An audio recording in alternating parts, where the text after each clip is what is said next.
First of all आप लोगों को क्या है कि गुड मॉर्निंग बोलना है जब भी कभी है, और उसमें ये नहीं प्रणाम कर करने का अभिवादन समाप्त। इंग्लिश में जब भी कोई टीचर से अगर मिलिए या कोई स्टूडेंट से मिलिए तो इंग्लिश में अगर टॉक करना है तो पहले क्या बोलना है, गुड मॉर्निंग।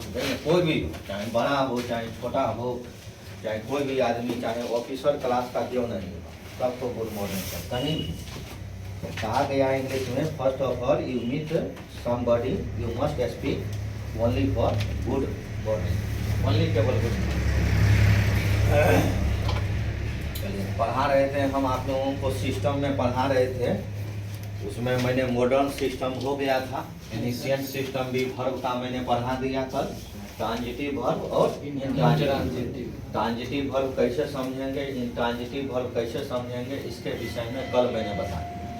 ये क्लियर हो गया। तीन चीज इसमें मालूम रहता है। क्या क्या चीज मालूम रहेगा, सब्जेक्ट मालूम रहेगा, वर्ब मालूम रहेगा, ऑब्जेक्ट मालूम रहेगा। तभी आप ट्राई करेंगे कि उस वर्ब का नाम क्या होगा, ट्रांजिटिव वर्ब। और जिसमें दो चीज मालूम रहेगा, जिसमें सब्जेक्ट और वर्ब मालूम रहेगा, तो दैट इज कॉल्ड, क्या बोलेंगे, उस वर्ब का नाम इंट्रांजिटिव वर्ब। दोनों में अंतर है। कोई कहेगा कि राम आम खाता है, और कोई कहेगा सीधे राम खाता है। राम क्या खाता है ये पता नहीं है, लेकिन एक बोल दिया कि राम क्या खाता है, आम खाता है। जब उत्तर मिल गया तो समझ आइएगा वो होगा ट्रांजिटिव, और जिसमें उत्तर नहीं मिलेगा वह क्या होगा, इंट्रांजिटिव। Yes sir. कहीं पर कोई जल नहीं रहा, किधर से आ रहा है, इसमें तो कुछ नहीं जलाए थे। चलिए, सबसे पहले तारीख लिख लीजिए। आज का दिनांक कितना हो गया, 18 तारीख है, 18/1/2024। फिर आज नया चीज इंग्लिश में सीखेंगे।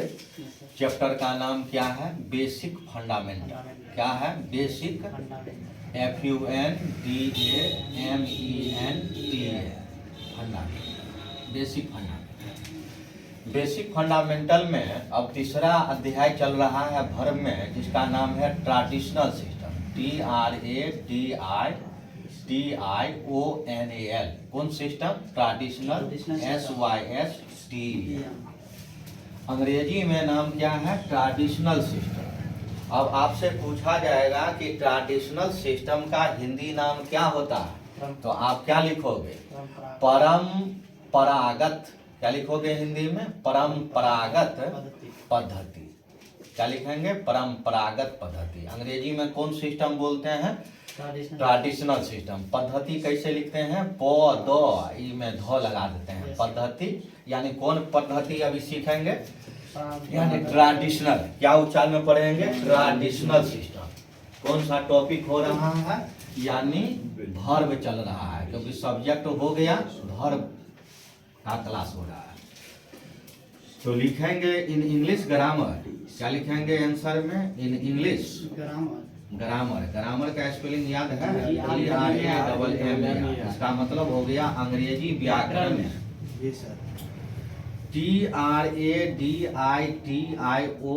Traditional, SYSTM system, traditional system of verb,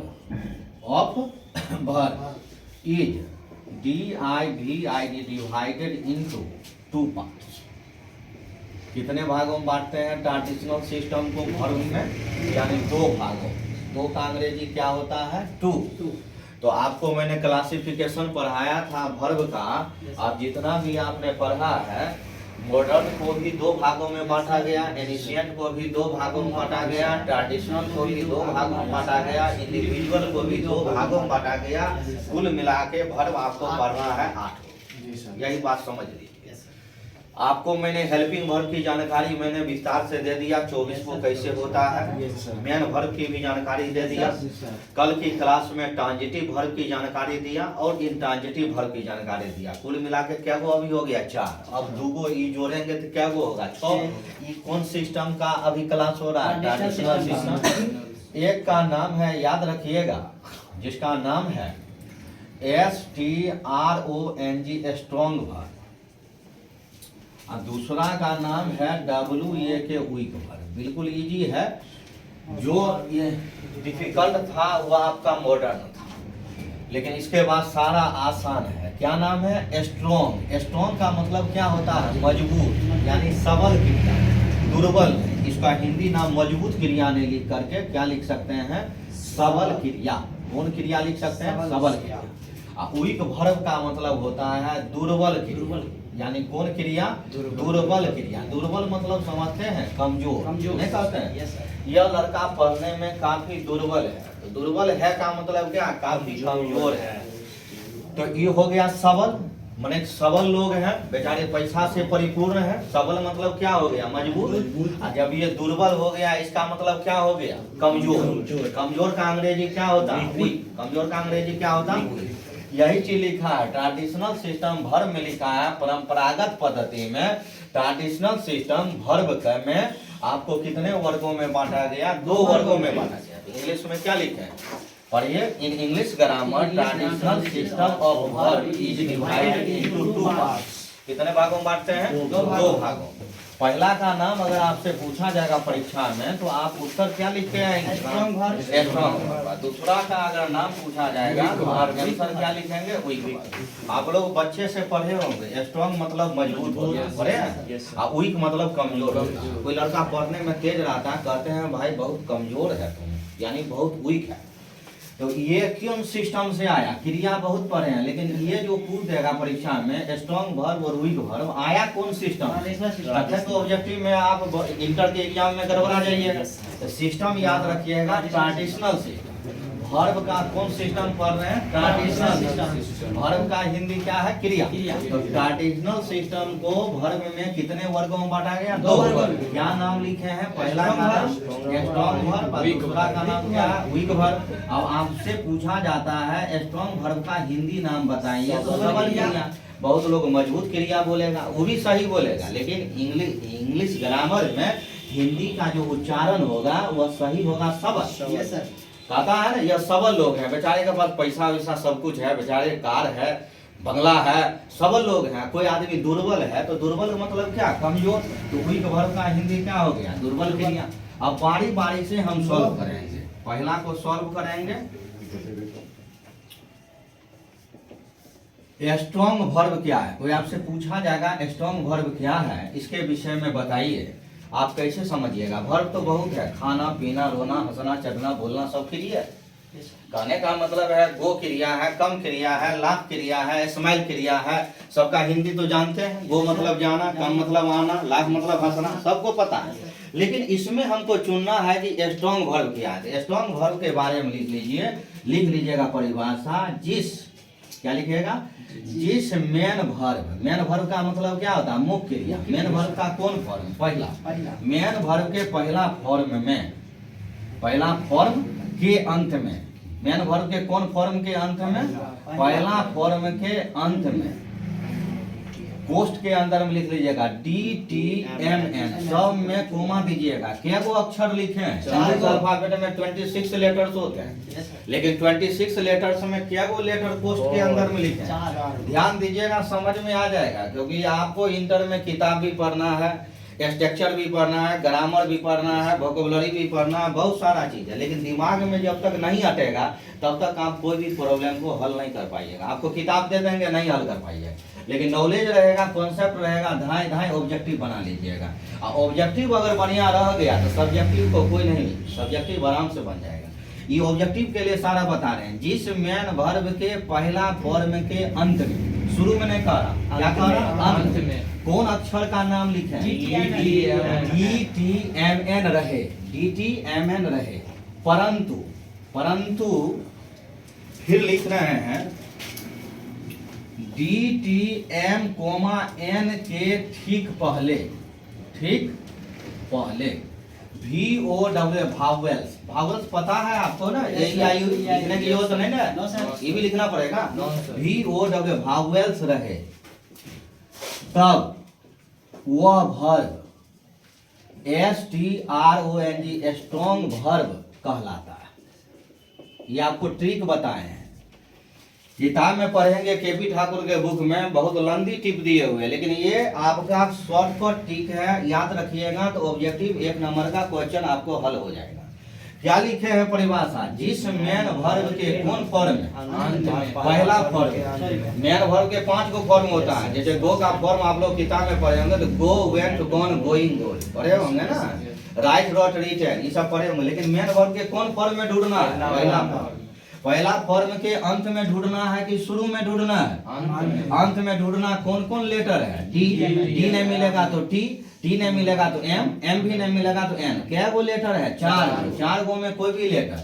लेकिन फिर क्या कह रहा है, डी टी एम एन के ठीक पहले क्या मिलना चाहिए, भावेल मिलना चाहिए। भावेल कितने होते हैं, 5, पता है कौन कौन, भावेल रहेगा तब वह वर्ब कौन वर्ब कहलाएगा, स्ट्रॉन्ग वर्ब। अब जैसे देखेंगे, जैसे को अंग्रेजी में क्या कहते हैं, एज कहते हैं, जैसे को इंग्लिश में एज। जैसे मान चलिए कि मैंने आपको दिया READ, रीड। रीड का हिंदी आप लोग को पता है, पढ़ना, याद है ना। अब बताइए, रीड के अंत में डी शब्द आया है लेटर में, बताइए DTMN में एक लेटर मिल रहा है डी, और डी के ठीक पहले ए के बारे में बताइए, ए क्या भावेल है, तो बिल्कुल यह रीड कौन वर्ब में जाएगा, स्ट्रॉन्ग वर्ब में जाएगा। कौन सिस्टम के अनुसार बताया गया, ऊपर लिखा है ट्रेडिशनल सिस्टम। अगर मैं आपको लिखा SIT, सीट, सीट का हिंदी क्या होता है, बैठना। अब बताइए, अंतिम अक्षर में टी है, और टी के ठीक पहले आई, आई क्या भावेल है, सीट भी कौन वर्ब होगा, ऑब्जेक्टिव अगर आएगा तो कौन वर्ब में टिक लगाएंगे, स्ट्रॉन्ग वर्ब। सीट का हिंदी पता है ना, क्या होता है, बैठना। RUN, रन मतलब क्या होता है, दौड़ना। अब बताइए, अंतिम में N है, N के ठीक पहले U है, U क्या भावेल है, भावेल है, AIU भावेल कहते हैं। तो अब मेरा मिल गया, ये भी कौन वर्ब में जाएगा, स्ट्रॉन्ग वर्ब। अब बताइए, SWIM, स्विम, स्विम का मतलब तैरना, पता है। M के ठीक पहले I बताइए, I क्या भावेल है, तो भावेल कौन होते हैं, AIU। अगर DTMN के ठीक पहले भावेल मिलेगा तभी उस वर्ब का नाम हम ETC दे देते हैं, और बहुत कुछ होगा। ये कौन वर्ब में गिनती आएगा, बताइए, स्ट्रॉन्ग वर्ब। स्ट्रॉन्ग वर्ब के बाप का नाम क्या है, कौन system, traditional system. Traditional system का केगो पुत्र है, 2 गो। क्या क्या नाम है, एक का नाम स्ट्रॉन्ग वर्ब है, दूसरे का नाम वीक वर्ब। हमसे कोई पूछेगा स्ट्रॉन्ग वर्ब पहचान के बताओ, हम परिभाषा याद रखेंगे, जिस मेन वर्ब के पहला फॉर्म के अंत में DTMN रहे और DTMN के ठीक पहले क्या रहे, भावेल रहे, तब ये हम बोलेंगे स्ट्रॉन्ग वर्ब। अगर मैं पूछूंगा आपको, अगर मैं पूछूंगा EAT, इट क्या स्ट्रॉन्ग वर्ब है, सोच समझ के बताइए। अगर मैं कहूंगा कि LEARN, लर्न स्ट्रॉन्ग वर्ब है, बताइए। ईट है स्ट्रॉन्ग वर्ब की लर्न है स्ट्रॉन्ग वर्ब, इसमें भी टी मिल रहा है, इसमें भी एन मिल रहा है, लेकिन टी के पहले यहाँ पर ए भावेल है, लेकिन एन के पहले आर जो है भावेल नहीं, आर कंसोनेंट है, इसलिए स्ट्रॉन्ग वर्ब में ये सही जाएगा, ये स्ट्रॉन्ग वर्ब नहीं होगा, ये क्रॉस हो गया। तो हम पढ़े रहेंगे तब ना समझेंगे। अगर मैं तीसरा नंबर में कहूंगा रे बाबू WALK, वाक स्ट्रॉन्ग वर्ब है। अगर मैं चौथा नंबर कहूंगा कि बताओ जी STUDY, स्टडी स्ट्रॉन्ग वर्ब है, ये दोनों स्ट्रॉन्ग वर्ब है जी नहीं, क्योंकि अंत में DTMN नहीं मिला, अंत में DTMN नहीं मिला, ये दोनों वर्ब स्ट्रॉन्ग वर्ब नहीं होंगे। स्ट्रॉन्ग वर्ब का खासियत क्या है, अंत में DTMN रहना चाहिए, समझ में आया। अंत में क्या रहना चाहिए, DTMN। और DTMN के ठीक पहले अगर DTMN मिल भी गया, उसके ठीक पहले क्या रहना चाहिए, भावेल रहना चाहिए, तभी दर्जा मिलेगा कौन वर्ब का, स्ट्रॉन्ग वर्ब का। अगर नहीं मिल रहा है तो हम स्ट्रॉन्ग वर्ब का जवाब नहीं देंगे। मान चले कोई क्रिया ले लीजिए, पीना का अंग्रेजी बोलिए, ड्रिंक होता है, ड्रिंक का स्पेलिंग क्या है, DRINK। अगर रोना का अंग्रेजी क्या है, वीप। अगर कोई कहेगा कि रे बाबू जाना का अंग्रेजी बोलो, गो, वह आपका स्ट्रॉन्ग है, कभी नहीं है। गो के अंत में वो है, हमको चाहिए DTMN, और DTMN के ठीक पहले हमको क्या चाहिए, भावेल, तब ये होगा वो स्ट्रॉन्ग वर्ब। अगर DTMN के ठीक पहले भावेल नहीं मिला, स्ट्रॉन्ग वर्ब नहीं कहलाएगा।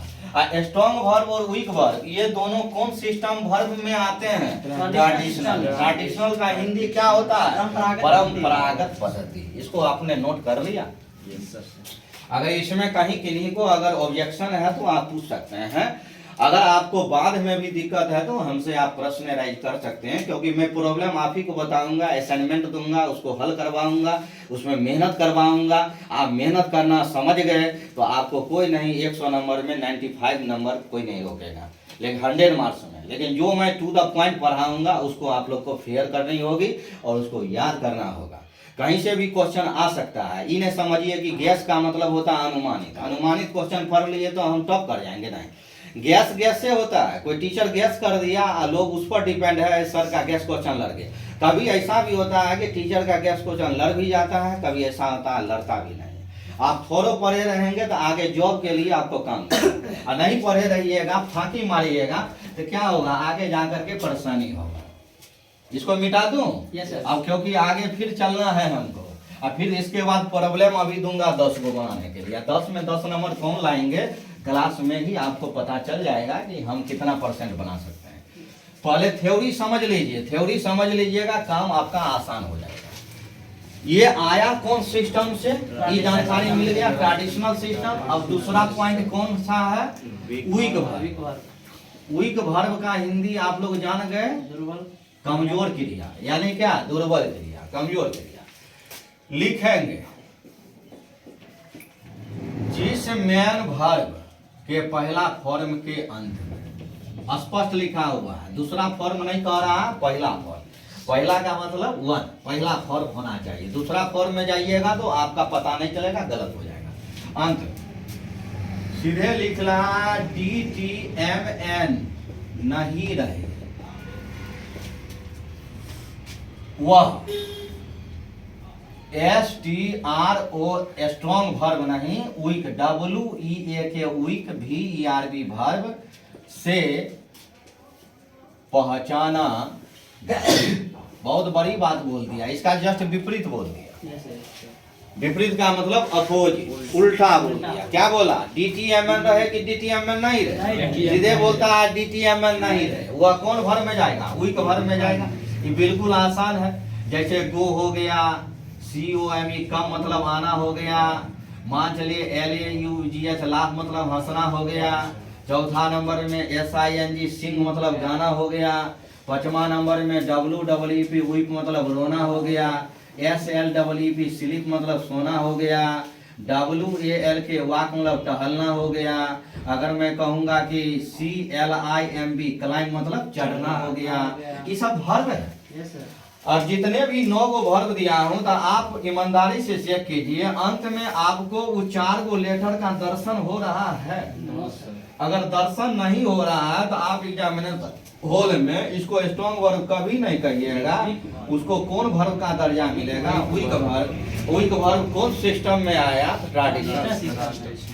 आपसे कोई पूछेगा कि आपके पिताजी का नाम क्या है, तो आप अपने पिताजी का नाम ना बोलिएगा, कि आप अपने जो है तो चचेरा भाई के पिताजी का नाम बोलिएगा। सबका पिता अलग अलग न होता है जी। वर्ब में बहुत पढ़ा है, प्रिंसिपल वर्ब पढ़ा है, मेन वर्ब पढ़ा है, हेल्पिंग वर्ब पढ़ा है, सपोर्टिंग वर्ब पढ़ा है, लेक्सिकल वर्ब पढ़ा है, फ्रेजल वर्ब पढ़ा है। वर्ब का तो बहुत कैरेक्टेरिया, जो बेसिक फंडामेंटल का क्लास हम लेते हुए आए हैं। जिनका छूट गया है वो आप लोग असाइनमेंट ले लीजिएगा, उसको भरपाई कर लीजिए, क्योंकि फिर बेसिक फंडामेंटल समाप्त होने के बाद हम आपको सिलेबस बता के चैप्टर पर आ जाएंगे। और चैप्टर पर आएंगे तब ये सारा चीज अगर आएगा तब आपको जो है दिमाग में आएगा कि सर ये क्या है, व्हाट इज दिस, वीप क्या है। बहुत विद्यार्थी से पूछिएगा वीप क्या, वीप का मतलब कहेगा रोना होता है। सर क्या, हम वेरी इंटेलिजेंट है, बिल्कुल सही जवाब दिया। वीप का हिंदी क्या होता है, रोना होता है। लेकिन वीप जो है वर्ब में कौन कैरेक्टेरिया का वर्ब है, तखन तो जवाब देना होगा। कहेगा वीप में ट्रेडिशनल सिस्टम में बताओ कौन वर्ब जाएगा। अगर कोई मेन वर्ब बोल दिया तो वो भी गलत हो जाएगा, उसको बोलना पड़ेगा सर वो वीक वर्ब होगा, न मेन वर्ब है और न उसमें सिस्टम पूछेगा तब ना कौन सिस्टम में जवाब देना। अगर पूछेगा मॉडर्न सिस्टम तो बोलेंगे मेन वर्ब, सिस्टम ना बोलना पड़ेगा। कहेगा कि मेरे सिस्टम में आपको आना है, चप्पल जूता आप खोल करके मेरे घर में आइए, तो कहीं पर लिखा रहता है चप्पल जूता खोल कर, आप चप्पल जूता पहन के जाइएगा तो आपको निकाल देगा। किसी के यहाँ घर पर जा रहे हैं, जबरदस्ती घुस गए तो आप क्रिमिनल हैं। कहीं पर गए हैं तो आप नॉक कीजिए, कहीं का वहाँ का लोग आएगा, आपसे पूछेगा पता क्या है। अगर आपका इंट्रोडक्शन मिल गया तो उसके गार्जियन से फिर पूछेंगे ये व्यक्ति आए हैं, तब आपको अगर उनका गार्जियन आदेश देता है बैठाइए, चाय वगैरह नाश्ता करवाइए, तब ये वो हो। ये सब सिस्टम है। अब मान चले कि चोरों डकैत को हम घर में घुसा लेंगे, कहेंगे चलो भाई आराम से, ये सब अपना ही समझो, फ्रिज खोल के कुछ निकाल रहा है, वो खोल के कुछ निकाल रहा है, खा पी रहा है, ये जान ना पहचान, वो पहले काम कर रहा है। वो सब अननोन आदमी कौन है, आ गया अजनबी आदमी, किसी को हम पैर छू के प्रणाम कर लेते हैं, सबको पैर छू के प्रणाम कर लेंगे, जिसको हम जानेंगे पहचानेंगे तब ना करेंगे। लोग क्या करता है, बचपना वाला आदत है, जो आया आराम से प्रणाम कर लिया। पिताजी इशारा कर दिए तो समझ जाइए वो आपके अपने आदमी है, प्रणाम कीजिए। कोड वर्ड में समझिए, कोड वर्ड नहीं समझिएगा तो घर का सदस्य आप सही से नहीं बने हैं, समझे। तो प्रणाम करने से घटता नहीं है, लेकिन अननोन आदमी को क्या करेंगे, रास्ता परस्ता में बहुत आदमी चलता है, सबको पैसे को प्रणाम करेंगे, कहेगा लगता है पागल हो गए, कौन कोचिंग में पढ़ता है, यहाँ से आया, लगता है मास्टर इसको ज्ञान नहीं दिया। हाँ, प्रणाम करने से थोड़ा कुछ होता है। प्रणाम, हाँ बोलिए। 6 के बाद 7 होगा, 8 आना। नंबरिंग गड़बड़ा गया, 7 होगा 8 होगा, ये समझ में आया, वही को वर्ग हुआ। Yes sir. कभी मिस्टेक हो गया, लेकिन थ्योरी केवल याद रखिए, जिस मेन वर्ब के पहला फॉर्म के अंत में DTML रहेगा, वह कौन वर्ब होगा, वीक वर्ब। अब टेस्ट में हम 10 क्वेश्चन दे सकते हैं। Yes sir. जवाब दे दीजिएगा। Yes sir. कौन स्ट्रॉन्ग वर्ब होगा और कौन वीक वर्ब होगा। Yes sir. अगर मैं पहला नंबर में दे देता PLAY, प्ले, प्ले का मतलब होता है खेलना। उसके बाद लिखता हूँ BEAT, बीट मतलब होता है पीटना, समझे। बीट मतलब क्या होता है, पीटना। ABUSE, एब्यूज मतलब होता है गाली देना, समझिए, ये सब क्रिया है। चौथा नंबर में मैं देता हूँ आपको WRIT, राइट, राइट मतलब क्या होता है, लिखना। पांचवा नंबर में WENT, वेंट। छठा नंबर में फिर लिखता हूं हम BOUGST, बाउट। सातवां नंबर में लिख दिया BRING, ब्रिंग। उसके बाद आठवां नंबर में लिखा BURN, बर्न। नौवां नंबर में लिखा SWIMET,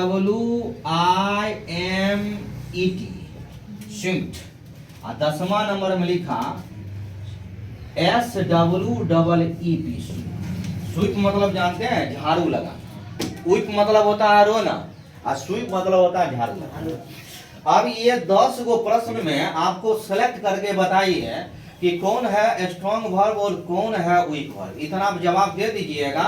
और कौन वर्ब ऐसा है जो स्ट्रॉन्ग भी नहीं है और वीक भी नहीं है, ऐसा वर्ब मैं लिखा, ब्रेन में खाली सेट करना है। जिसका हिंदी नहीं पता है हमसे फिर से पूछ लीजिएगा। प्ले का हिंदी जानते हैं ना, खेलना। बीट मतलब क्या हुआ, पीटना। एब्यूज मतलब गाली देना, किसी को आप गाली दे रहे हैं तो अंग्रेजी में एब्यूज कर रहे हैं। राइट मतलब क्या होता है, लिखना। और वेंट मतलब जाने के रूप में आया है, गो वेंट गोन, जो आप पढ़े होंगे। बाउट किससे बना है, बाय से। और ब्रिंग मतलब क्या होता है, लाना। बर्न मतलब क्या, जलना। कोई आग से जल जाता है तो उसको कहते हैं बर्न कर गया वो। और उसके बाद स्विमेट, स्विमेट मतलब क्या होता है, जब आप कहीं पर जा रहे हैं, जब स्विमिंग पूल होता है, स्विमिंग पूल में आप तैरने का काम कर रहे हैं, स्विमिंग पूल में उसको स्विमेट बोला जाता है। और नदी में तैरने का काम कर रहे हैं तो उसको स्विम बोला जाता है। बड़ी अंतर है, नदी अलग चीज है। और स्विमिंग पूल जो बनाया है स्विमिंग के लिए, घर का लोग पर्सनल आदमी बना दिया, तो उसमें घर का आदमी ही स्विमेट करेगा, बाकी कोई। और उसके बाद क्या, स्विम मतलब झाड़ू। ये 10 को आपको वर्ब दिया गया है। वर्ब का कोई ऐसा भी है, पहला रूप भी है, वर्ब का ऐसा भी है, दूसरा रूप भी है। आपको मैंने जब भी चर्चा किया होगा, मेन वर्ब के पहला रूप का चर्चा किया होगा, कभी दूसरा रूप का चर्चा नहीं किया, कभी तीसरा चौथा का रूप का पचमा का नहीं किया। यहाँ जब भी रैंकिंग दिया है तो पहला, अगर वह दूसरा रूप आता है या तीसरा रूप आता है तो वह कभी ना स्ट्रॉन्ग होगा ना ही कभी वीक होगा। सीधे लिख देंगे सर ये कोई भी वर्ब में नहीं जाएगा, ट्रेडिशनल का। बताइए प्ले कौन वर्ब है। अगर आपसे पूछा जाएगा ट्रेडिशनल सिस्टम में प्ले बताइए, वीक वर्ब होगा कि स्ट्रॉन्ग वर्ब, क्या आंसर दीजिए, वीक वर्ब। कंप्लीट हो गया सबका जवाब। अब बोलिए बीट कौन सा वर्ब होगा, स्ट्रॉन्ग वर्ब होगा कि वीक वर्ब होगा, स्ट्रॉन्ग। वेरी गुड, ये भी समझ में आ गया। बीट मतलब पीटना, क्योंकि टी के पहले ए भावेल है। अब बोलिए एब्यूज कौन वर्ब होगा, स्ट्रॉन्ग वर्ब की वीक वर्ब। Very good. और राइट मतलब लिखना, स्ट्रॉन्ग की वीक। वेरी। और वेंट मतलब होता है गो का फॉर्म है V2। ये स्ट्रॉन्ग वर्ब है कि वीक वर्ब, ये ना स्ट्रॉन्ग है ना वीक है, ये बेकार है। चलिए बाउट, बाउट में अंत में टी है, ये बाई से बाउट बना है, ना स्ट्रॉन्ग है ना वीक है। अब ब्रिंग क्या है, ये वीक है, ठीक। अब बर्न क्या है, एन मिल रहा है, स्ट्रॉन्ग है कि वीक है, वीक है सर। हाँ? वीक। कौन वर्ण? वर्ण मतलब जलना, ये वर्ब का पहला फॉर्म है। वीक है सर। ये वर्ब का पहला फॉर्म है। तो ये एन के पहले आर है, तो आर आपका क्या है?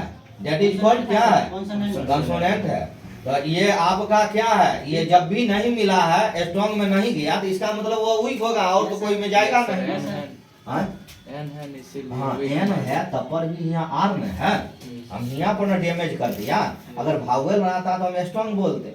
और स्विमेट क्या है? स्विमेट मतलब हम बोलता है ना, स्विमिंग पूल बना हुआ है, उसके अंदर में कर रहे हैं स्ट्रॉन्ग। टी के पहले ई भावेल है, स्ट्रॉन्ग हो जाएगा, ये स्ट्रॉन्ग हो जाएगा। और स्वीप मतलब होता है झाड़ू लगाना, घर पर झाड़ू लगाते हैं। आप बताइए क्या होगा? ये वीक होगा, ये वीक होगा, ये स्ट्रॉन्ग होगा, ये क्या होगा? ये वीक में चला जाएगा। जब स्ट्रॉन्ग नहीं हो तो वह वीक में जाता है। वीक का परिभाषा क्या है? DTMN नहीं रहे।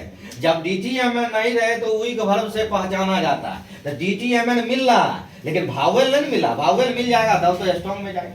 यही बात याद रखें, मिटाऊं अभी से। तो स्ट्रॉन्ग वर्ब का क्या है? शर्त याद हुआ? जिस मेन वर्ब के पहला फॉर्म के अंत में क्या रहे? DTMN रहे। और DTMN के ठीक पहले क्या रहे? भावेल रहे, तब कहलाएगा कौन सा वर्ब? स्ट्रॉन्ग। और जिसमें DTMN नहीं रहे, वो स्पष्ट उल्टा बोला। और DTMN के ठीक पहले भावेल भी नहीं रहे, ये चीज याद रखो, तब ये वह कौन सा वर्ब जाएगा? यानी वीक वर्ब जाएगा। जैसे वर्ण में फंस गया, तो वर्ण आपका क्या? वीक वर्ब है। इसको आप स्ट्रॉन्ग वर्ब का दर्जा नहीं देंगे। क्यों नहीं देंगे? क्योंकि एन के ठीक पहले भावेल नहीं मिलेगा। अब एगो सिस्टम और बच गया वर्ब में पढ़ाना, जिसका नाम क्या है? INDIVID individual system. ये आपके इंटर के एग्जामिनेशन में बहुत ज़्यादातर रहता है, इसलिए ये VVI है। VVI में भी हम VVI का दर्जा देंगे, इस बार भी एग्जामिनेशन में आएगा। बच्चे लोगों को पढ़ाए हुए थे इंडिविजुअल सिस्टम। इंडिविजुअल सिस्टम कौन ब्रांच में अभी पढ़ना है? वर्ब।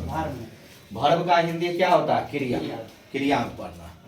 तो याद रखिएगा, इसका आंसर लिखिएगा। आंसर मतलब क्या? उत्तर लिखिएगा इन इंग्लिश ग्रामर। क्या लिखिएगा? English grammar. ग्रामर का स्पेलिंग याद है? GRAMMAR। इंग्लिश ग्रामर, अंग्रेजी व्याकरण में। According to ACCORDING।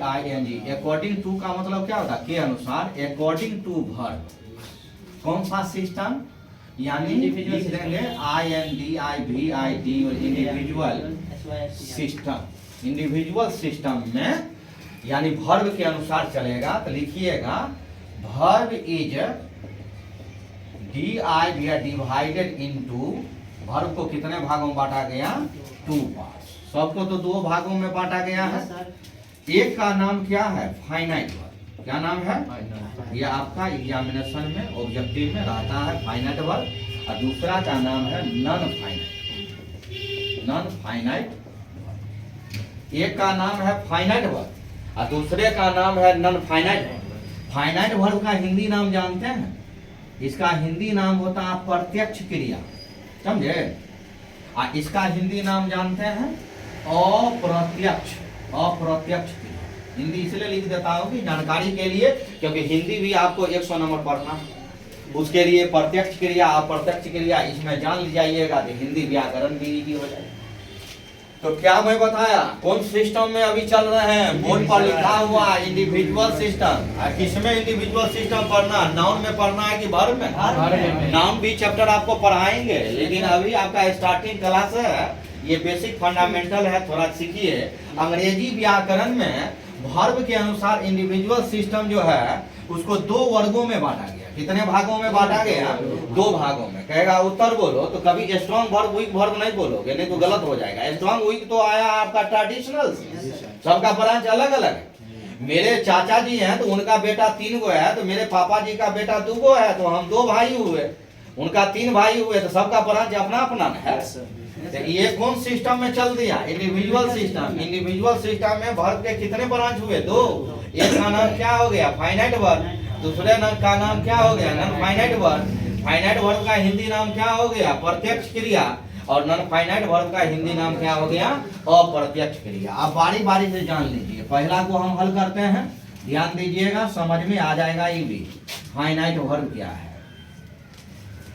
आपको ट्रांजिटिव वर्ब बता दिए, इंट्रांजिटिव वर्ब बता दिए, मेन वर्ब बता दिए, हेल्पिंग वर्ब बता दिए। हेल्पिंग वर्ब सबको याद होगा, इजारे मुहाजबे हेजेबे डूडटी पेनफुल मेमाइट सबका मैंने अध्ययन करवा दिया। अब ये इसके बारे में जानना है, फाइनाइट वर्ब क्या है, लिखिएगा। जब कोई भी वाक्य में, जब कोई भी वाक्य में, वाक्य का अंग्रेजी क्या होता है? सेंटेंस। जब कोई भी वाक्य में केवल एक ही वर्ब आता, एक ही वर्ब आता हो, चाहे वह वर्ब HELPING हेल्पिंग वर्ब हो, या ये सब पढ़ाए हुए हैं मेन वर्ब हो। हेल्पिंग वर्ब भी पढ़ाए हुए हैं, मेन वर्ब भी पढ़ाए हुए हैं। सिर्फ शॉर्टकट में समझ लीजिए। Helping verb is are am was were है, मेन वर्ब क्या है? खाना पीना रोना हंसना चटना बोलना सब मेन वर्ब है। क्या बोला? जब कोई भी वाक्य में केवल केगो वर्ब आता हो, यहाँ से ज्यादा ध्यान दीजिएगा, केवल एक ही वर्ब आता हो, चाहे वह वर्ब हेल्पिंग वर्ब हो या मेन वर्ब हो, उस वर्ब को FINIT फाइनाइट वर्ब कहते हैं। कहेगा फाइनाइट वर्ब किसे कहते हैं? सिर्फ याद रखिएगा, केवल एक ही वर्ब आता हो कि एक से अधिक वर्ब आता हो। सिर्फ यहाँ थ्योरी को समझने का प्रयास कीजिए, ये समझ आइएगा तो आपको प्रैक्टिस सेट बनाने में दिक्कत नहीं होगा। इसको समझिए, इसको अंडरलाइन कर लीजिए, गोला चिन्ह घेर लीजिए। जब कोई भी वाक्य में केवल एक ही वर्ब आता हो, ये फरमाइश कर रहा, हमको दूगो वर्ब की जरूरत नहीं है, हमको क्या गो वर्ब चाहिए? हमको एक ही वर्ब चाहिए, एक ही वर्ब आता हो, चाहे वो वर्ब हेल्पिंग वर्ब हो या मेन वर्ब। लेकिन हमको चाहिए क्या गो? हमको एक क्या वो चाहिए, हमको दूगो नहीं चाहिए। अगर भोज में हमको एक रसगुल्ला मिल गया है, कहेंगे हमको नहीं मिला है, सब लोग देख रहा है, हम रसगुल्ला को चाप दिए और कहेंगे पता में रसगुल्ला दिए कहाँ? कहना कि अगल बगल का लोग हमको देख रहा है, हमको बुर्बक बना दे। हम ले लिए हैं, हम खा गए, फिर से मांग लेंगे ठीक है सर एक रसगुल्ला और दे दीजिए, वो बात दूसरा। लेकिन कहिएगा कि हमको पता में मिला नहीं, तो बेवकूफ बनिएगा। इसमें क्या गो वर्ब चाहिए? केवल एक ही वर्ब चाहिए। अब वह वर्ब हेल्पिंग हो चाहे मेन हो, चाहिए क्या गो? एक। अब देखिए एग्जाम्पल, यहाँ लिखता हूँ बुल्लू कलम से। देखिए एग्जाम्पल का हिंदी जानते हैं क्या होता है? उदाहरण। अगर यहाँ पर लिख दिए कि Ram is going to Patna, एक हिंदी जानते हैं? राम पटना जा रहा है, एक हिंदी यही हुआ, Ram is going to Patna. अब ईमानदारी से बताइए, इस वाक्य को तो आप पढ़ रहे हैं, राम के बाद इज है, इज भी वर्ब है और गोइंग भी वर्ब है। वर्ब क्या वो टकरा गया? दूगो।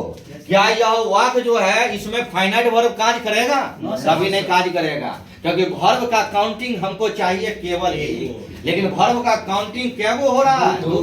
लेकिन इज कौन सा वर्ब है पता है? हेल्पिंग वर्ब है। अब बताइए गोइंग कौन सा वर्ब है? मेन वर्ब है। मेन वर्ब का कौन ऐसा फॉर्म है? चौथा।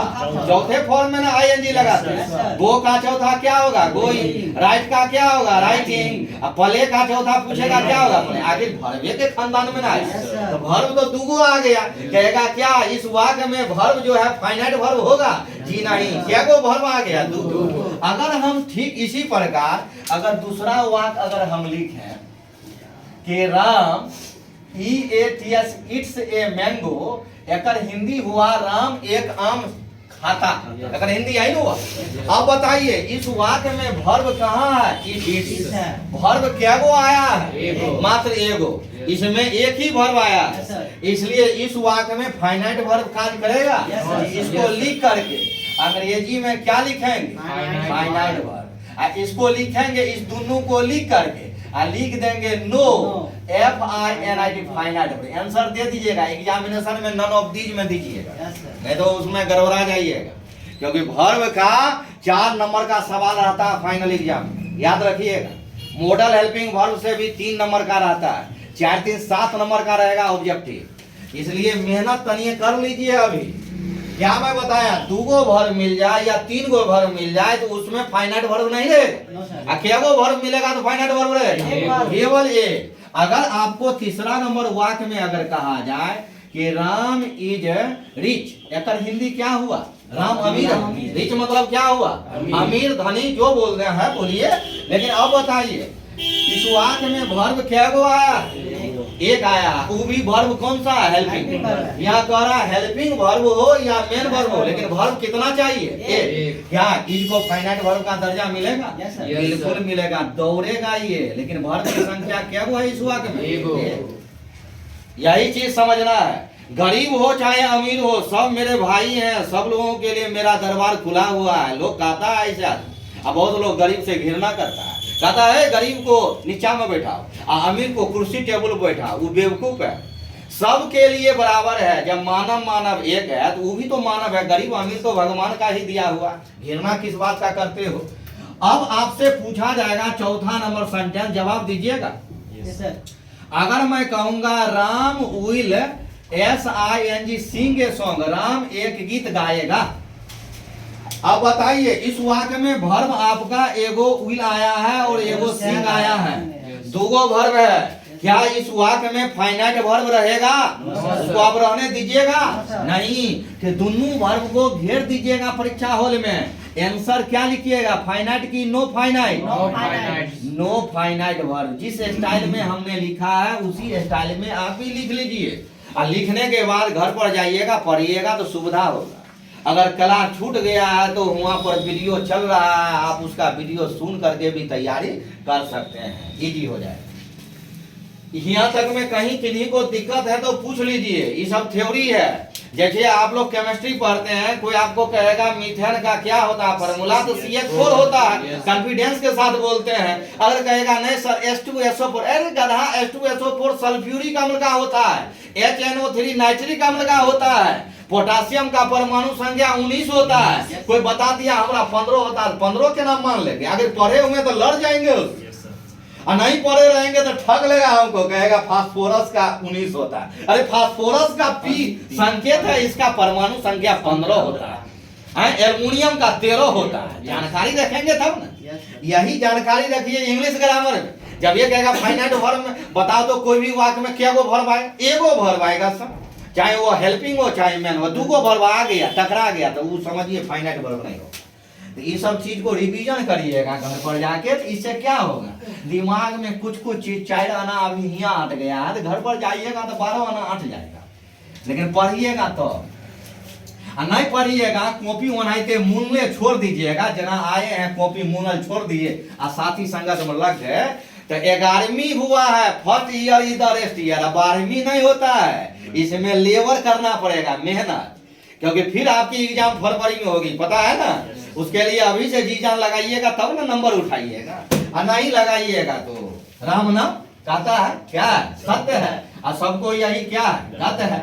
अगर मैं कहूंगा I am going to buy a car, इसमें क्रिया चुन के बताइए क्या वो है, मैं एक कार खरीदने जा रहा हूं, इसमें क्रिया केवल चुनिए।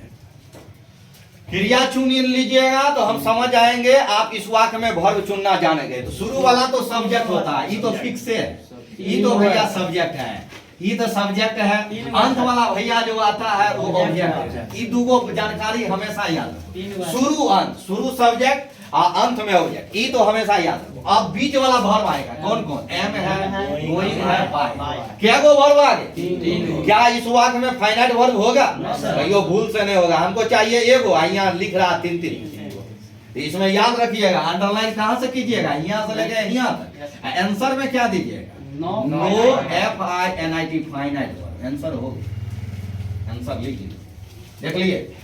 अब चले दूसरा नंबर, इसको समाप्त कर देते हैं आज। दूसरा डिपार्टमेंट का नाम क्या है, नॉन फाइनाइट।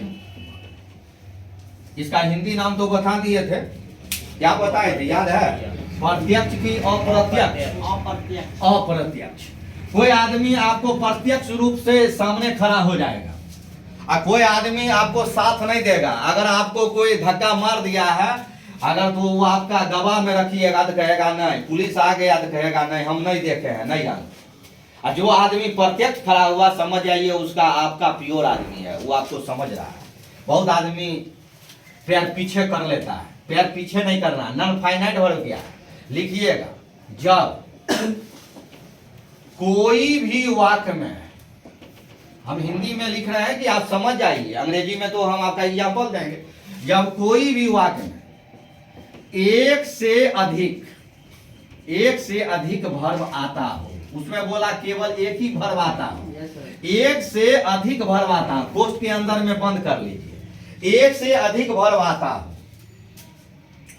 तो पहले वाले वर्ब को, जहां दिक्कत होगा पूछ लीजिएगा, हिंदी में थोड़ा सा लटपटा जाएगी कारण हैंड राइटिंग में। पहले वाले वर्ब को FINIT फाइनाइट वर्ब कहेंगे। तथा, तथा का अंग्रेजी क्या होता है? एंड। तथा बाद में जितने भी वर्ब आएंगे वह verb non finite, non FINIT finite verb कहे जाएंगे। बहुत बड़ी बात बोल दिया। क्या कह दिया? एक बार रिवीजन कर देता हूं। जब कोई भी वाक्य में, कोई भी वाक्य कह रहा, ये नहीं कह रहा हमरा यह वाक्य, कोई भी वाक्य में, इस दुनिया का कोई भी वाक्य ले लीजिए, उसमें एक से अधिक वर्ब, एक से अधिक का मतलब समझते हैं? एक से अधिक का मतलब क्या? 2, 3, 4, 5, एक से अधिक वर्ब आता हो। पहला वाला जो वर्ब चोट पर पकड़ा गया, पहला जो पकड़ाया, जना 4 गो लड़का दौड़ रहा है और हम भी उसके साथ दौड़ रहे हैं, अब पहला को पकड़ लिए, पहला को जो हम पकड़ लिए, उस वर्ब का नाम कोई हमसे पूछेगा, ये हमको एकदम पकड़ा गया और 3 को छौड़ा भाग गया, पहला जो पकड़ा गया उस वर्ब का नाम क्या रखेंगे? फाइनाइट। अब बाद में जो पकड़ाते गया और सब का नाम क्या रखेंगे? Non finite, non finite, non finite. जब भी कोई वाक्य में क्या वो फाइनाइट वर्ब रहता है? केवल एक। जंगल का राजा शेरे होता है, और कोई कहेगा नहीं हम शेर हैं तो शेर से सावा शेर बन जाएगा, ऐसा नहीं है। घर का गार्जियन एगो होता है कि दूगो होता है? एगो होता है। गार्जियन 100 को मान लीजिएगा तो घर कहियो चलेगा? बिहार में मुख्यमंत्री एगो होता है कि दूगो होता है? बिहार में मुख्यमंत्री एक एगो। कहिएगा ना तेजस्वी यादव का सर हम मुख्यमंत्री मान लेते हैं, वो तो उप मुख्यमंत्री है, ओकरा मान के ना लेता, वो जीतेगा तब ना मुख्यमंत्री में, तब ना बोलेंगे। अभी का मुख्यमंत्री तो नीतीश जी है। तो क्या लिखे? जब कोई भी वाक्य में एक से अधिक वर्ब आता, एक से अधिक वर्ब टप गया, जना इसमें टप्पल था, तो पहला वाला जो वर्ब चोट पर पकड़ा गया, उस वर्ब का नाम एनी टाइम क्या रखेंगे? Finite verb. और बाद में जितने वर्ब पकड़ाता जाएगा सबका क्या नाम रखेंगे? Non finite. अब देखिए दुइया एग्जांपल देते हैं। क्लास में बैठिए तो जना कि अभी हम पढ़ा रहे हैं, हम हाफी आ लेंगे, बढ़िया से हम जो है हाथ को मास्टर हाथ तोड़ेंगे, गर्दन को है ना नीचा करेंगे, तो इसमें पढ़ाई नहीं होगा। जब आपको NDA में जाना है, बैंक में जाना है, SSC में जाना है, तो जी तोड़ मेहनत करनी होगी। इन्हें समझिएगा कम में मेहनत से काम चलेगा, ये मास्टर बड़ फरफराई छो एकरा या नहीं पर ऊ बेजोर छे, हमर पार्टी के मास्टर। पार्टी उटी नहीं चलता है पढ़ाई में, कोनो पार्टी नहीं है, कोई बड़ा कोई छोटा नहीं है। अगर छोटा बच्चा को भी ज्ञान है ना, अगर हम नहीं जानते हैं तो सीखने का प्रयास करेंगे। ज्ञान सबसे बड़ी संपत्ति है, जैया समझ लेंगे वैया आप आगे दूर तक चल जाइएगा। छोटा भाई अगर आपसे पूछेगा भैया नॉन फाइनाइट वर्ब के बारे में बताइए, तो कहीं चुप रहोगे, पढ़े थे भूल गए, पढ़े थे भूल गए, तब तो आप बेकार हैं। उसके सामने बुड़बक बनिए, आपको कहेगा भैया कुछ नहीं जानते। तो आजकल यही है, सीखे रहिएगा तो कहीं किसी को पढ़ा सकते हैं। नॉन फाइनाइट वर्ब किसे कहते हैं? कहिएगा जब कोई भी वाक्य में एक से अधिक वर्ब आता हो, पहला वाला वर्ब जो आ गया उसका नाम फाइनाइट, और बाद में जितना वर्ब आते जाएगा सबका नाम क्या रखेंगे? Non finite verb. जैसे एग्जांपल बताइए, मैं एग्जांपल दे रहा हूं, ध्यान से देखिए। अगर मैं लिख रहा हूं Ram is going to read a letter, Ram एक पत्र पढ़ने जा रहा। राम क्या करने जा रहा है? एक पत्र पढ़ने जा रहा। पत्र का अंग्रेजी क्या होता है? लेटर, पता है ना? तो आप बताइए इस वाक्य में पहला वर्ब चोट पर कौन पकड़ाया है? इज। इस वर्ब को तुरंत पकड़ लिया तो इसका नाम अंग्रेजी ग्रामर में क्या नाम रखेंगे? Finite verb, FINIT finite. अब बाद में कौन कौन वर्ब पकड़ाया? गोइंग, बाद में रीड, इसका नाम क्या रखेंगे? Non finite. Non finite verb, इसका भी नाम क्या रखेंगे? Non finite. ई नहीं लिख देना फाइनाइट वर्ब। गाना की लगता है मास्टर गड़बड़ा गया, पागल हो गया, इसलिए बताती हैं। पागल नहीं, हम समझा रहे हैं, समझिए। इस वाक्य में पूछेगा ऑब्जेक्टिव क्वेश्चन में नॉन फाइनाइट वर्ब की संख्या कितना, सीधे लिखिएगा 2। अब फाइनाइट वर्ब जब भी संख्या में मांगेगा तो क्या वो होगा? एक। कोई भी वाक्य नहीं, एक ही होगा। भगवान एक ही हैं, उनके रूप अनेक अनेक हैं, इसलिए पूजा तुम लोग करते हो। कभी दुर्गा पूजा, कभी सरस्वती पूजा, कभी मान चलो कि छठ पूजा, उनका रूप एक ही है, गॉड ओनली वन। कोई कहता है कि गॉड तो बहुते है, ऐसा नहीं होता है। अब मेरा बाप एक क्या हुआ, कहेगा 10 गो बाप है तो पागल है, कहे उसको मारबे करेंगे पकड़, हमको 10 गो बाप। चलो दूसरा नंबर, अगर मैं कहूंगा आई सेल प्ले, CRICKET क्रिकेट, मैं क्रिकेट खेलूंगा, इस वाक्य में बताइए कौन वर्ब पहले पकड़ा रहा है? वाह रे वाह, सेल पकड़ लिया। अब बताइए इस सेल का नाम अंग्रेजी ग्रामर में क्या रखिए? FINIT finite verb. अब बाद में कौन वर्ब पकड़ा है? प्ले। प्ले को फाइनाइट वर्ब बोलिएगा ना, क्या नाम रखिए? Non FINIT finite verb. Answer हो गया। तो इस वाक्य में नॉन फाइनाइट वर्ब भी एक और फाइनाइट वर्ब भी एक। क्लियर हो गया? ये आपका सिस्टम मैंने पढ़ा दिया। कौन सा सिस्टम पढ़ाया, याद हुआ? Individual system. इंडिविजुअल सिस्टम का क्या वो हुआ? ब्रांच, 2 गो। कौन कौन हुआ? एक नाम हो गया फाइनाइट वर्ब और दूसरा का नाम क्या हो गया? Non finite verb. क्लियर हो गया? घर पर जाइएगा, रिवीजन कर लीजिएगा और जहाँ आपको कठिनाई होगा तो हमसे फिर आके पूछ लीजिएगा, शर्माइएगा नहीं, क्योंकि किताब जो पढ़ाएंगे उसमें लेसन है Indian civilization and culture, Bharat is my home, a pinch of snap. उसमें ग्रामेटिकल चीज बहुत ज्यादा यूज होगा, उसको आप समझ नहीं पाइएगा, क्योंकि जो हम असाइनमेंट देंगे उसको पढ़ाएंगे नहीं समझ पाएगा। ये सब चीज पढ़े रहिएगा, अपने आप से भी कहानी सुने रहिएगा ना, ट्रांसलेशन बना बना के लिख लीजिएगा। ट्रांसलेशन भी पढ़ना बहुत जरूरी है, वर्ड मीनिंग भी पढ़ना जरूरी है, मुहावरा भी पढ़ना जरूरी है, synonym, antonym, one word substitution सब पढ़ना जरूरी है। अब आप लोग ईमानदारी से 5 गो वर्ड लिखिए, इससे कॉपी हम आपकी जांच करेंगे, तब ना आपको औकात का पता चलेगा कि आप कितना पानी में हैं। क्योंकि आप लोग रोगी हैं, हम डॉक्टर हैं, चेक करने के बाद ही ना पता चलेगा इसका बीमारी कहाँ तक है। हमको उस रूप में ले चलना है। विद्यार्थी सभी लोग मेरे लिए बराबर नहीं है, तेज ग्राहक भूसकोला सब बराबर है, हमको जांचना पड़ेगा, हमको पढ़ाना पड़ेगा। लिखो पहला नंबर, किसी का देखसी नहीं लिखोगे, हम बोर्ड पर लिख देंगे बाबू, पर डे 5-5 गो वर्ड मीनिंग अंत में लिखवाएंगे, उसको तैयारी कर लेना। आपके लिए अंग्रेजी लिखना आ जाएगा बढ़िया। पहला नंबर में लिखो अपॉर्चुनिटी का स्पेलिंग लिखो। पहला वर्ड क्या लिखना है? अपॉर्चुनिटी। अभी बढ़िया ऑप्शन है, गोल्डन कहा था ना, गोल्डन अपॉर्चुनिटी है सर, सुनहरा अवसर। अभी हम लोग इंटर का तैयारी कर रहे हैं। पहला वर्ड क्या लिखना है? अपॉर्चुनिटी। चलिए दूसरा नंबर वर्ड लिखेंगे आप, कमिटी का स्पेलिंग लिखेंगे। इसका स्पेलिंग लिखेंगे कमिटी। कमिटी, जैसे बिहार विद्यालय परीक्षा समिति होता है, कमिटी करता है गठित, कमिटी।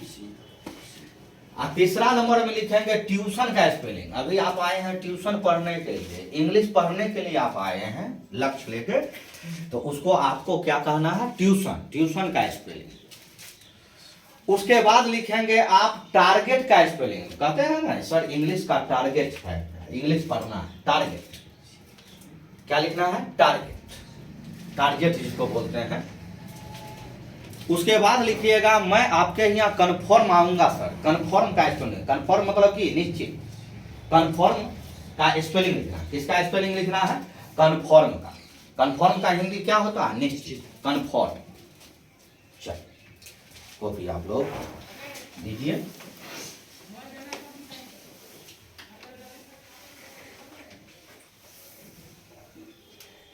आपका 1 नंबर सही। तो नए विद्यार्थी हैं, इस सबको पढ़ना पड़ेगा, बढ़िया से लिख देता हूँ। आप अगर लक्ष्य बनाएंगे तब याद है, आपके 0 नंबर आएंगे।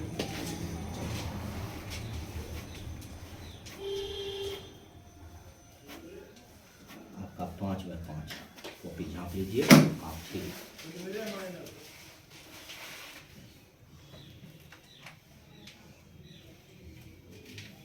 देख के उतार दिए ठीक है। ठीक 1 नंबर आया।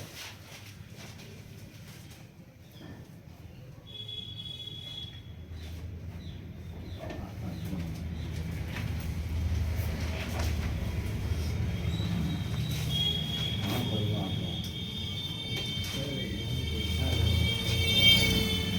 मेरा लेकर ये लिखे हैं ठीक है। नहीं कोई बात नहीं, ईमानदारी से बोले हैं तो कम सीखिएगा ये, क्योंकि झूठ तो बोलना है नहीं तुमको, सीखने के लिए आए हैं। वैसे घर कहाँ हुआ? हम लोग कमाए थे। अच्छा माहे सिंह में हम करीब 3 साल नौकरी किए हैं, समझे। हम सर्विस करते हैं गवर्नमेंट जॉब में है। वहाँ पर जितना भी बोधी धरजरी जितना भी सीनिया 2 सीनिया 3 जो निरंजन सिंह को जानते हुए ये था, उनके एरिया में हम रहे हुए हैं ब्लॉक पर।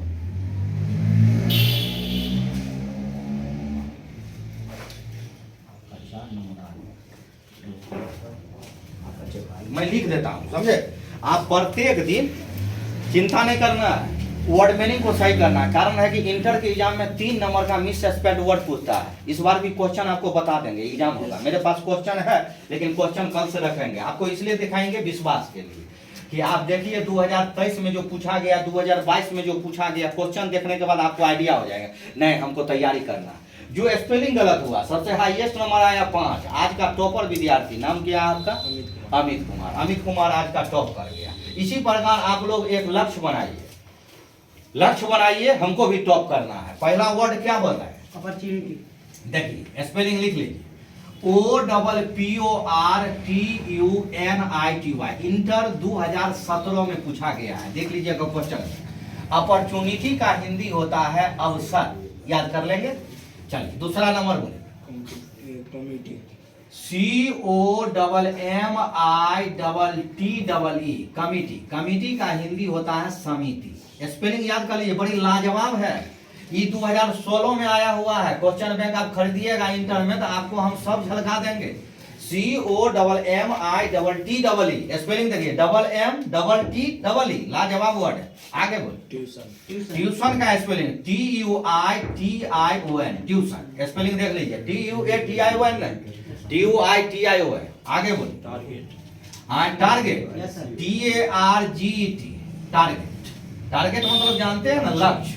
टारगेट का हिंदी क्या होता है? लक्ष्य, लक्ष्य। चलिए आगे बोल। कंफर्म। कन्फर्म का स्पेलिंग CONFIRM। कन्फर्म मतलब क्या होता है? निश्चित। कहते हैं ना मैं सर कन्फर्म आऊंगा, निश्चित आऊंगा, मैं श्योर आऊंगा। तो ये वर्ड जिनका जो ही वर्ड गलत हुआ है, आप उसको प्रसाद समझ करके घर पर जाइए, तैयारी कर लीजिए। और जहां भी आपको कठिनाई होगा फिर से हमसे पूछिएगा, लेकिन वर्ड मीनिंग आपको तैयारी करना है। ठीक, अब कह दें बेस्ट ऑफ लक।